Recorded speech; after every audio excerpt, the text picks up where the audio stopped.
삼성이 갤럭시 폴드 7 플립 7을 발표했습니다. Now, the Ultra experience is ready to unfold. 저 사실 이거 되게 기다리고 있었거든요. 이번에 특히 폴드를 봤더니 굉장히 얇아지고 딱 봐도 그냥 좋아서 폴드 7을 이렇게 눈여겨본 분들이 많은 걸로 제가 알고 있습니다. 가볍기도 엄청 가볍고요. 얇기도 진짜 얇습니다.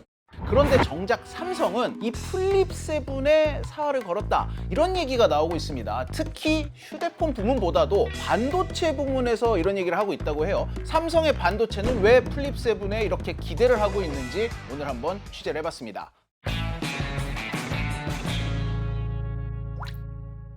귀에 빡빡해는 이슈 맛집, 귀의 빡종원입니다. 사실 이번 언팩 행사를 하기 전부터 이 플립에 대해서는 사람들이 너무 아쉽다, 왜 이렇게 나오지? 라는 반응이 지배적이었어요. 거기 들어가는 두뇌가 영 별로다 였던 겁니다. 이 스마트폰에 들어가는 두뇌를 AP라고 하죠. 그 중에 삼성이 스마트폰용 AP로 내놓은 게 엑시노스죠. 플립 7에는 이 엑시노스의 최신형인 엑시노스 2500이 들어가거든요. 이게 삼성 입장에서는 천신만고 끝에 내놓은 귀한 내 자식이지만 소비자들 사이에서는 수요 없는 공급 취급을 당하는 그런 제품이란 말이에요. 이런 인식이 굉장히 심해진 게 2022년 GOS 사태 때 굉장히 심해졌습니다. 삼성전자의 새 스마트폰 갤럭시 S22 시리즈 구매자들이 삼성이 기기 성능을 고의로 저하했다는 이유로 법무법인을 선임해 집단 소송을 벌이기로 했습니다. 그건 이제 곧 여름이에요. 소프트웨어 업데이트만으로 발열을 잡을 수 있을지에 대해서도 사실 소비자들은 아무도 모른다는 거죠. GOS 사태 때문에 삼성 파운드리에 대한 명성이 세계적으로 박살이 났죠. 이때 고객사들도 꽤 많이 떠났고 그게 아직까지도 회복이 되고 있지 않습니다. 그런데 그런 엑시노스를 굳이 플립에다가 요번에 다시 1년 반 만에 넣겠다 라고 하고 있으니 소비자들 사이에서 볼멘 목소리가 나오고 있는 거죠. And by embedding the polarizer directly into this battery in a Z Flip, It's all powered by the Snapdragon 8 Elite for Galaxy. 이렇게 소비자 불호가 심한 엑시노스인데 왜 삼성은 이걸 자꾸 핸드폰에 넣는 걸까요?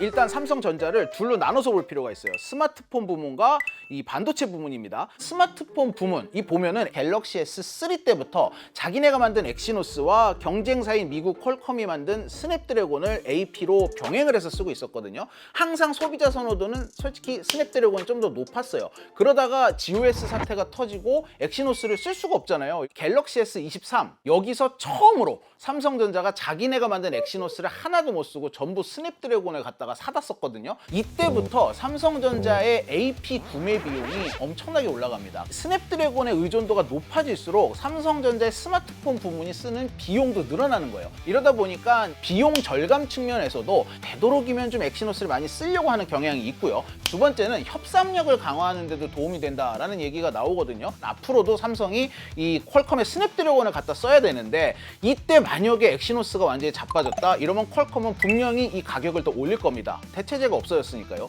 그런데 엑시노스의 성능이 점점 올라온다 이러면은 협상력이 생기죠. 삼성 스마트폰 부문의 논리는 이렇게 간단합니다. 하지만 반도체 부문의 입장은 상당히 복잡해져요. 삼성 반도체 부문을 또 둘로 나눠볼 수 있습니다. 하나는 메모리 반도체 부문이 있고 하나는 파운드리 부문으로 나눠볼 수 있겠죠. 오늘 우리가 얘기하는 거는 AP잖아요. 요걸 만드는 게 바로 파운드리 부문입니다. 이 AP 칩셋들을 어떤 공정에서 만드느냐에 따라서 세대가 나뉩니다. 3나노 공정, 2나노 공정 이런 것들인데 요 숫자가 작아질수록 더 최신 제품이고 훨씬 성능이 좋아지는 제품입니다. 그만큼 만들기는 더 어려워지고요. 지금 현재 대량 생산이 되고 있는 제품 중에 가장 최선단 공정은 바로 3나노 공정으로 나온 제품들이에요. 이 3나노 공정의 AP를 세계에서 최초로 대량 생산해갔다고 선포한 회사는 바로 삼성전자였습니다. 2022년 여름이었어요. 하지만 실제 이걸 먼저 대량 양산을 한 회사는 TSMC였습니다. TSMC는 2023년 아이폰 15 프로에서부터 수많은 전자제품의 AP들을 이 3나노 공정에서 만들어서 지난 2년여간 계속해서 납품을 하고 있었어요. 하지만 삼성은 샘플은 찍어냈지만 대량 생산을 아직까지도 못하고 있는 거예요. 이 와중에 TSMC는 올해 연말부터 더 최첨단 기술인 2나노로 이제 가겠다고 준비를 마친 상태인데, 삼성은 3나노 공정에 대한 제품을 제대로 찍어내지조차 못했다. 굉장히 초조하겠죠. 너무나 초조할 수밖에 없는 상황입니다. 그래서 올해 초 1월 달에 발표됐던 갤럭시 S25에다가 이 3나노 공정으로 만들어낸 엑시노스 2500을 넣으려고 그랬었어요. 근데 못했습니다. 그 이유가 뭐냐? 수율이 안 나와서예요. 엑시노스 2500의 수율이 30%가 안 됐다라고 알려지고 있거든요. 100개를 만들면 70개 버리는 겁니다. 반도체에서 수율이 60%가 마지노선이라고 해요. 이게 넘어야 대량 생산이 가능하다라고 하거든요. 지금 TSMC 같은 경우가 3나노 공정 수율이 90%가 넘습니다. 연말부터 찍어내기로 한 2나노 공정조차도 지금 TSMC가 평균 수율이 60~70%가 나온다 이러고 있거든요. 이러다 보니까 플립 시리즈가 유일하게 남은 기회가 된 거예요. 올해 이 플립이 삼성에서 발표하는 대규모 제품의 마지막이거든요. 이것까지 놓치면 삼성은 3나노 공정을 대량으로 찍어내는 일을 한 번도 해보지 못한 채로 끌려가는 상태가 되는 겁니다. 만약에 우려에도 불구하고 써봤더니 괜찮다라는 평가를 받게 되면 삼성전자 반도체가 얻을 수 있는 효과가 두 가지가 있습니다.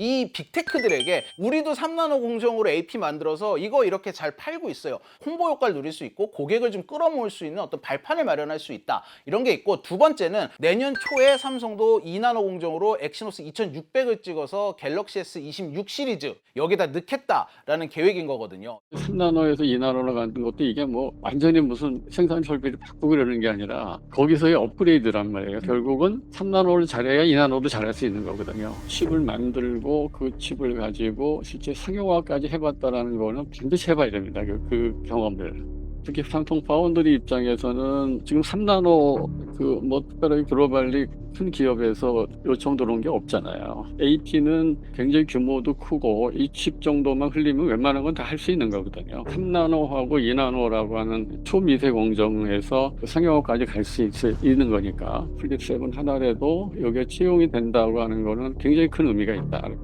수율이 지금 뭐 30% 거의 안 나오는 수준인데 이게 플립 7에 실른다고 뭐가 크게 달라질까 싶긴 하거든요. 수율은 기업 기밀이라 이게 외부로 공개적으로 밝혀지진 않습니다. 그런데 지금 전문가들이 그래도 이 3나노 공정의 엑시노스 수율이 이제는 뭐 한 40%도 된다. 뭐 굉장히 좋게 보는 전문가들은 50%에 육박했다라고 얘기를 하고 있어요. 그런데 삼성이 수율 60% 될 때까지 기다릴 수가 없고, 플립 7의 이번 출하량 목표가 500만 대거든요. 일단 60%가 조금 안 된다 하더라도 요 500만 대 정도 되는 요 정도까지는 커버할 수 있으니 빨리 테스트를 해보자, 빨리 한번 팔아보자, 이제 이런 심산인 것 같아요. 사실 제가 이번에 취재하면서 만난 업계 전문가들이 하는 얘기가, 지금 엑시노스에 대한 소비자들의 기대치가 굉장히 낮고 스냅드래곤과 비교해서 차이가 좀 많이 나잖아요.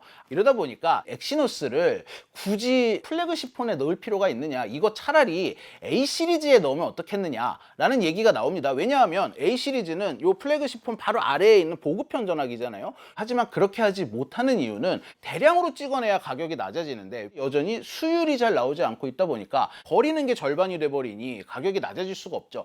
즉 이거를 보급형 편의 A 시리즈에 넣기는 여전히 비싸다. 근데 또 그렇다고 S 시리즈에 넣자니 소비자들의 만족도가 떨어진다. 이런 상황이라고 보셔도 될 것 같습니다.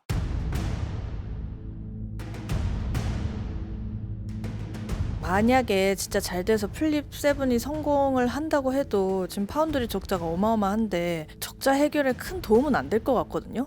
지금 삼성 파운드리의 누적 적자가 10조고 지난해에만 5조가 넘었는데 이 엄청난 적자를 재무적으로 확 변화를 시킨다? 이거는 굉장히 역부족으로 보이는 것도 사실입니다. 설사 플립 7이 굉장히 성공을 한다 하더라도 이 다른 빅테크들이 곧바로 TSMC를 버리고 삼성을 찾아올 것이냐, 이것도 의문이에요. 이러다 보니까 이 파운드리가 계속해서 삼성전자의 뭐 스마트폰이라거나 메모리가 벌어갖고 오는 돈을 까먹고 있는 구조, 이 구조를 언제까지 계속 가져갈 수 있을 것이냐라는 얘기도 나옵니다. 삼성 반도체 파운드리가 이렇게 고전하는 이유는 기본적으로 기술력이 부족해서죠. 이 기술력을 그럼 왜 빨리 끌어올리지 못하느냐?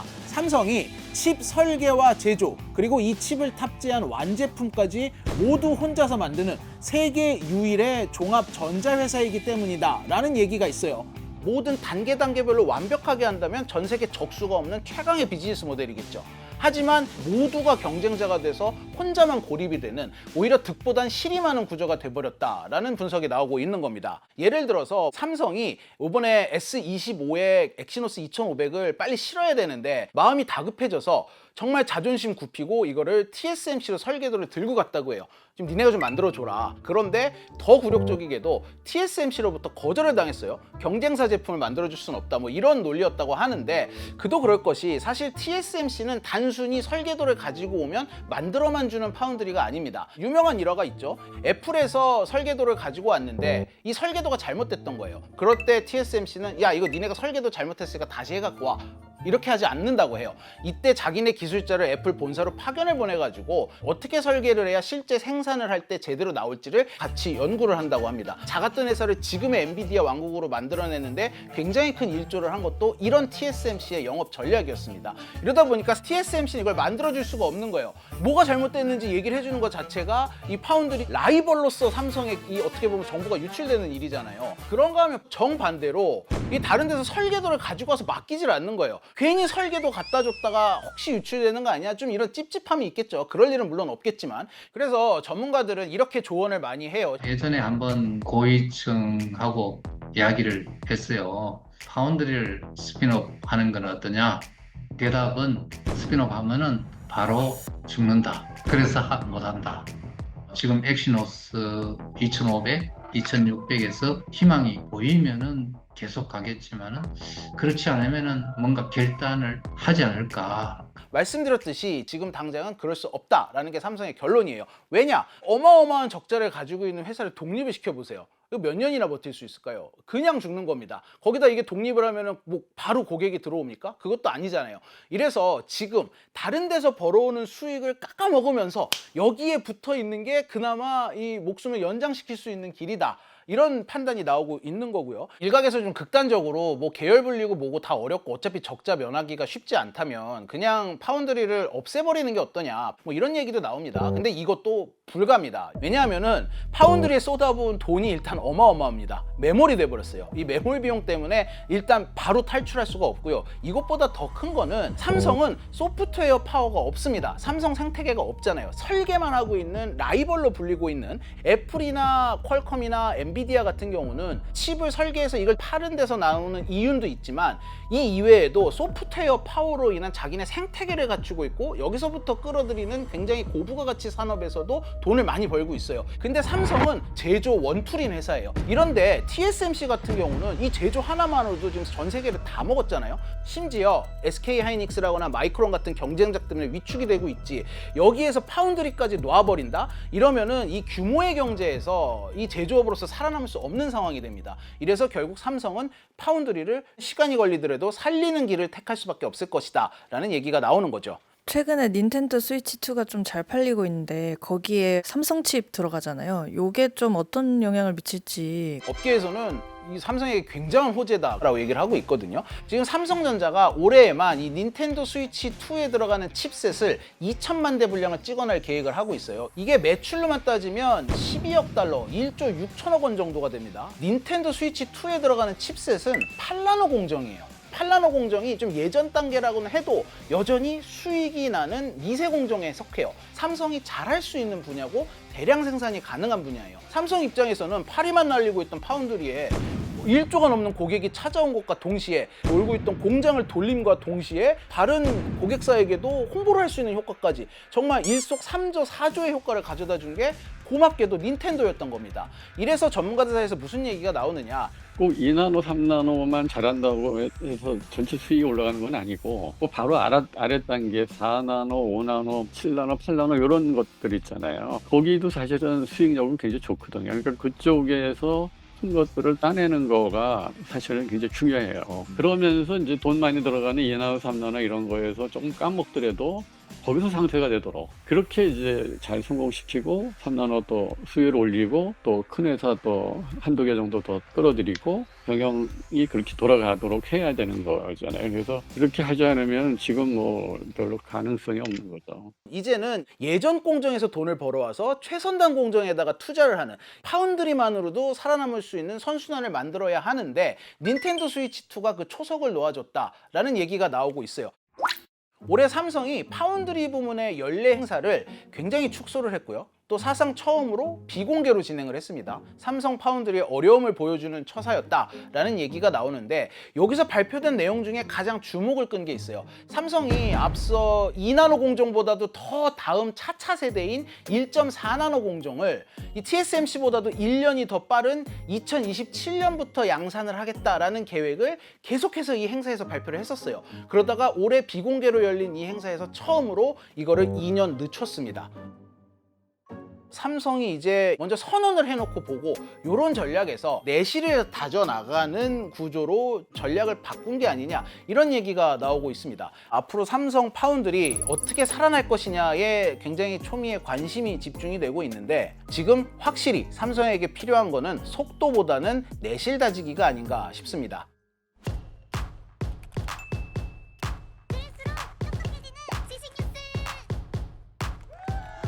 고양이를 부탁해는 여기까지입니다. 다이어트도? 칼로리 신경 쓰지 말고 드세요. 대신에 키토식을 해보세요. 이게 빡종원. 스브스 프리미엄 지금 다운로드하세요.